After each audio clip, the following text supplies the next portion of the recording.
ayant été empêchés par le Saint-Esprit d'annoncer la parole dans l'Asie, ils traversèrent la Phrygie et le pays de Galatie.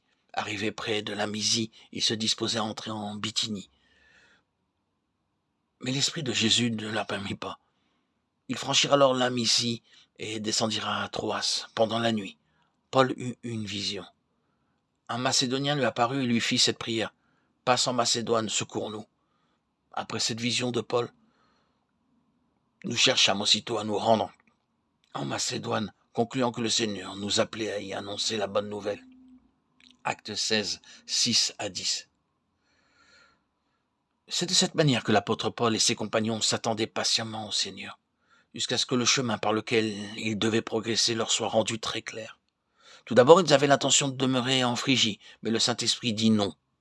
Ensuite, ils se préparèrent à passer en Bithynie, et le Seigneur leur dit non. Ce n'est qu'après la vision donnée à Paul qu'il leur fut dit de passer en Macédoine. De cette manière, nous sommes dirigés par le Saint-Esprit. Avant donc d'établir un plan quel qu'il soit, que ce soit pour le mariage, pour la profession, même pour déménager ou même simplement pour faire vos courses en ville, soyez patients jusqu'à ce que vous ayez compris quel est le plan de Dieu, quelle est sa volonté pour vous. Beaucoup d'entre nous n'exercent pas suffisamment la patience pour attendre que le Seigneur révèle sa volonté. C'est pourquoi il s'ensuit beaucoup de déboires et de pertes.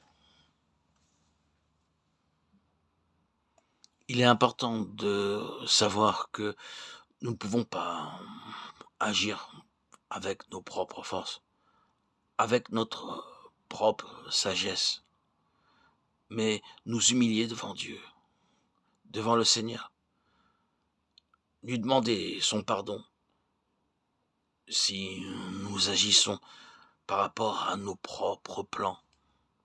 Seigneur, enseigne-moi donc comment je peux découvrir ton plan pour ma vie quotidienne et que je puisse agir selon ta sainte volonté et non selon mes propres forces et ma propre volonté.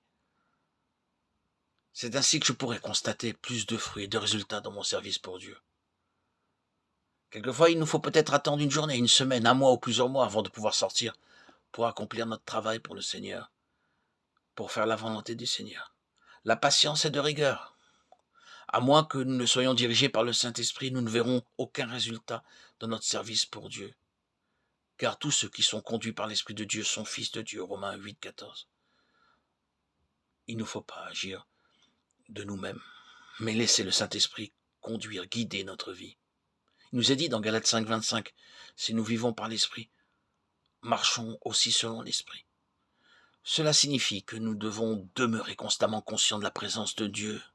Si nous nous rendons coupables, soit par la colère, par l'irritation, par la jalousie, par l'orgueil ou par des pratiques impures, nous ne serons pas conscients de la présence de Dieu.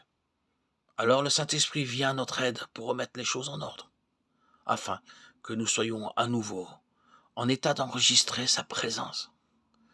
Ainsi, par le Saint-Esprit, nous sommes amenés à vivre dans le bénéfice de la conscience de sa présence.